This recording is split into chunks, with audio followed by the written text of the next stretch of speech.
ازيكم مع حلقة جديدة من مسلسلنا تحفة ظهور الدم. قبل ما ابدأ ما تنسوش تصلوا على النبي. بتبدأ حلقتنا وباران بيقترح على ديلان تتمشى معاه، وبعد كده يرجعوا يفطروا، بس هي بتتهرب منه وبترفض. فبيروح يجري هو وجيهان وبيقوله: أنا حزين على طلاقك من ديلان وشايف حزنك كل لما بتبص لها، وهي كمان باين عليها زعلانة وحزينة. ولو مش مصدقني روح واسألها، أنا بنصحك روح واتكلم معاها، اظهر حبك وخليها تحس بيه، هتخسر ايه يعني؟ فبرام بيقوله: امتى كبرت؟ فبيقوله: أنا كبرت من زمان، ولو محتاج مني نصايح في الحب أنا هنا. وأزادة بتشوفهم وبتقول لهم: ما شاء الله ما شاء الله. اتخطيتوا اللي حصل في البيت الصيفي بسرعة. فبرام بيتصدم وبيسألها عرفت منين، فبتقوله إن في واحدة جارتهم هناك هي اللي بلغتها بالموضوع ده. فبرام بيقول لها إنه حل المشكلة، وبيسيبها وبيروح على المكتب وبيخرج الخاتم اللي اديتهوله ديلان. وجيهان بيكلم كرم وبيطلب منه يأجل موضوع الطلاق ويخلوهم يسافروا مع بعض أو يأجروا يخت. فكرم بيوافق وبيقوله هفكر في الموضوع. وحسن بيخبر أزادة إن جيهان سحب مبلغ كبير جدا علشان يعالج بيه اللي اسمها سينا. فأزادة بتزعق وبتقول: أنا مش هسيب أحفادي يقعوا تحت مخالب البنات الرخيصة، أنا هتصرف وهوريهم. وديلان بتشوف الخاتم في إيد باران وبتفرح جدا وبتقوله: على فكرة الخاتم جميل جدا عليك. فأخيرا بيديلها دبوس الشعر وبيلبسهولها وبيقول لها: على فكرة أنا صممته مخصوص علشانك.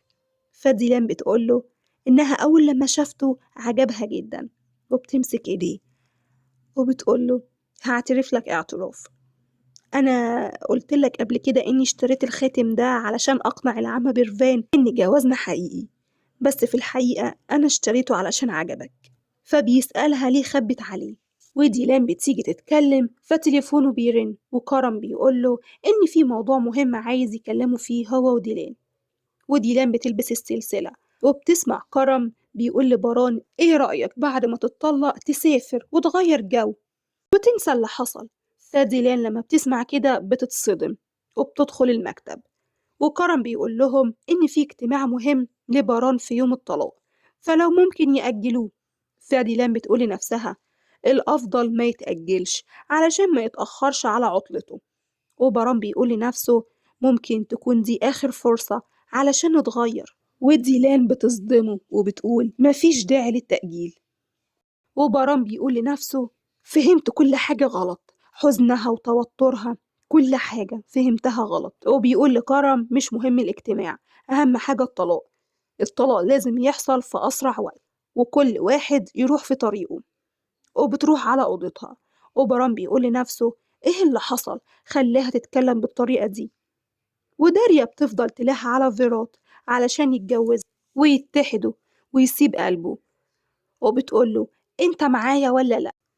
وحنيفة بتلاقي يامور ماسكة تليفون جورية فبتخليها تكلم أمها. وقدر بتخبر بيرفان إن ديلان وباران مصممين على الطلاق، فبتقول لها: ما تقلقيش، أنا هتصرف وهخليهم يرجعوا لعقلهم، أنا عارفة أنا هعمل إيه كويس. وديلان بتقول لنفسها: كنت فاكرة إيه يعني؟ كنت فاكرة إنه بيحبك علشان فسحك وعلشان عملك طوق من الورد؟ الراجل ده مش بيحبك ولا بيفكر في أي حاجة تجاهك، إياكي تنسي الكلام ده. ونفس الكلام بيقوله باران لنفسه، إن ديلان مش بتحبه ولا ليها أي علاقة بيه، وهو فهمها غلط وهي عايزة تكون حرة. وبيزعق وبيقول: اعقل يا باران كرابي، مش هترجع عن موضوع الطلاق. ويامور بتكلم أمها والجحدة بتقول لها: أنا مش عايزاكي وإنتي مش وحشاني.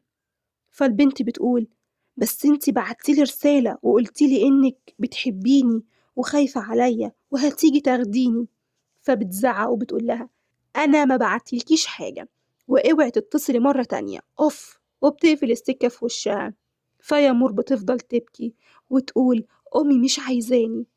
وفيرات بيرفض عرض داريا وبيقول لها: معاكي حق في كل الكلام اللي انتي قلتيه، بس أنا بحب جول وهو ده المهم، ومش هتجوزك. فداريا بتتضايق جدا وبتسيبه وبتمشي. وديلان بتبقى قاعدة تلوم نفسها إنها فكرت إن برام بيحبها، وبتقول لنفسها لو مش بيحبني كان بيعاملني بالطريقة دي ليه؟ ليه بيلعب بمشاعري؟ أنا لازم أمشي من هنا.